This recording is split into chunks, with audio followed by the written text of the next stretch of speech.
TES place employees have an election only when there's a dispute relating to rights under the Labour Relations Act to prosecute such against either the TES or the client. What does this mean, and is it something employers should be aware of? Yes, the employer should be, the employer is the TES, and the employer should be aware that if he doesn't pay over workman's compensation and the employee gets injured, the employee is going to say, "Now I haven't got anyone to pay for my injuries." What the employee will do is he will look to both the TES, his employer, and to the clients. And again, in circumstances such as that, one paying the other to be absolved, as soon as the TES doesn't pay, or can't pay, or is bankrupt, or has disappeared, the client becomes wholly responsible at that point. And that's really what it's all about. What Brassey's doing is, I think correct in our law, he's saying, come hell or high water, that judgment must be satisfied. I've broken my legs, I've fallen down the ladder, I worked for a plumbing company, I was placed there by a temporary employment service. I don't care who pays, the colour of money is the same. I want someone to pay for my broken leg. And that's what he's saying. The CCMA Commission made material errors of law requiring the Labour Amendment review. So basically, did the CCMA interpret the new TES and Atypical employment amendments incorrectly? I believe they did. The judge said they did. The Labour Court stepped in and said, you can't create a fiction that although you were employed by the TES and although you were placed there and you're still getting your salary from the TES, they suddenly created a new fiction and saying the TES doesn't exist. Let's forget about them. Let's purely see the client as the employer. And that's a fiction. And it doesn't matter how much we try and create that fiction and conjure it up, they made a mistake. Have you seen much change in IR practice in organisations since the introduction of the TES Labour amendments? Yes, I did. The true change came in when panic was sown into the minds of the clients after reading the CCMA ruling. And that panic was that all of a sudden they better look at the hiring practices of the TES, they better look at the firing practices, they better have a look at what the deductions are. And they're saying, if we've got to now control all of that, why do we need the TES? Because what's happened is the CCMA has made us wholly responsible and them not responsible at all. And so yes, it's sort of changing their dynamic. And of course, what happened was many of the clients said, well, why do we need them? If we have to do everything anyway, why do we need them? And what's happened subsequent to the Labour Court ruling, that ruling has at least put some certainty back, saying the reason why we go to the TES is because they're experts in employment. They're experts in the Labour Relations Act. They're experts in firing. They're experts in discipline. And they can control it. We as the client, we're expert in widget making. We don't want to have that responsibility of that employee. And so again, the law has shifted the balance back to normality and saying, yes, they are the employer, they are the experts, that's why they're in the market. The only reason why a temporary employment service is in the market is because they're experts at handling the admin, handling the controls, etc., etc., and it frees up the business to carry on with what they normally know how to do. And if we are manufacturing motor vehicles, we're not experts in providing our employees with food. So we're not experts at food production. So we go to a TES and say, well, you then appoint people to run a canteen. We don't know how to run canteens. We manufacture motor vehicles. And so that's then shifted the balance back to normality once again.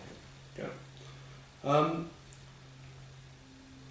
APSO found that APSO is a founding member of the Confederation of Associations in the Private Employment Sector, and when it did a survey of its members, it found that only a small number of employees were permanently employed by clients' organisations, 20% in the 12 months following the amendment. Is that your experience, and have you seen many companies impacted by this, including in the recruitment sector? Yes, and APSO's survey, I think, reflects the truth of what actually I've been seeing. Obviously, my experience is anecdotal, but I have been seeing that very few of those that were placed as temporary employees then became permanent. Some, they said, if you got 50 there, they said, actually, this one man, we want him as permanent because we can see that the future. But the other 49, they said, well, let's rather retrench them or send them back to the temporary employment service. We can't take this risk. And so it's been a very negative downtrend that we have seen. And APSO's survey, I think, speaks reams as to what actually is happening in the workplace. Okay. Knock-on effect, this resulted in the falling of a number of small to medium-sized recruitment companies, many of which were black-owned. Have you seen that too? I have. One or two of my clients obviously have decided to close up shop, saying, well, if they can't place people, because the clients are saying, well, you can place people on a permanent basis, and that goes back to the old employment agencies, when some of the small businesses in the TES sector relied on placement of temporary employees as opposed to permanent employees.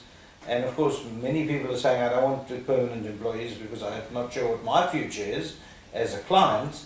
They're saying, well, we've got no business now, so it's closing it down. I've seen anecdotally a few of those businesses close. I think they may be a bit too hasty in closing down because there's now some normalcy back in the market. The industry certainly believes so, in terms of this matter being closed, but we recognise the right for the Union of Metal Workers, NUMSA, to appeal the ruling should they do so, and we believe, this is the Chairman of Capes, that the prospect for success is poor. Do you think that NUMSA will, or any other union will, appeal, and do you think that business should be worried about what the result might be? I don't think they should be worried because the wheels of justice turn slowly. So even if they do appeal, this could take anything up to 2 years, and 2 years in any life of a business is a long time, and we have to get on with running our businesses. So I don't think there's worry out there. Yes, as I've said earlier, I do believe that either NUMSA or one of the COSATU unions will step forward and appeal that or challenge it again.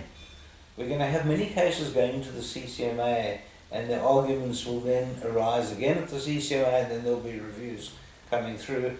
I don't think Brassey's judgment at the Labour Court is the final word.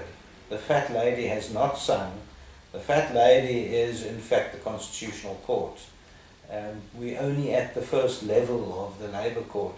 But like I said, I don't believe we're going to see any changes in 2016. People are going to be running their businesses in terms of the Brassey judgment.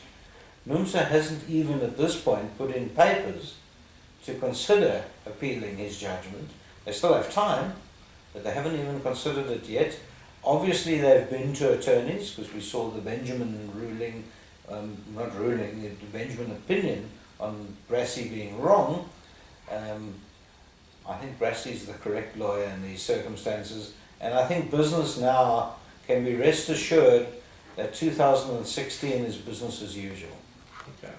And is there anything that we haven't mentioned about the new Labour amendments or the Labour Court ruling that we should have mentioned? Well, yes. I think what becomes very important is a political statement, because what we are seeing, and this has become well known, is that union membership is dropping. And the unions were behind, the force behind these amendments in the first place. And I think the employees themselves, the members of the trade union, are saying they also want certainty. Not just the TES and the clients, but the actual employees saying, I want certainty. I can't bear who do I fire, who's going to fire me, who's in control of me. I can't bear that anymore. And in fact, in their droves, they're leaving the trade unions and they're saying, we have to rely on our employer.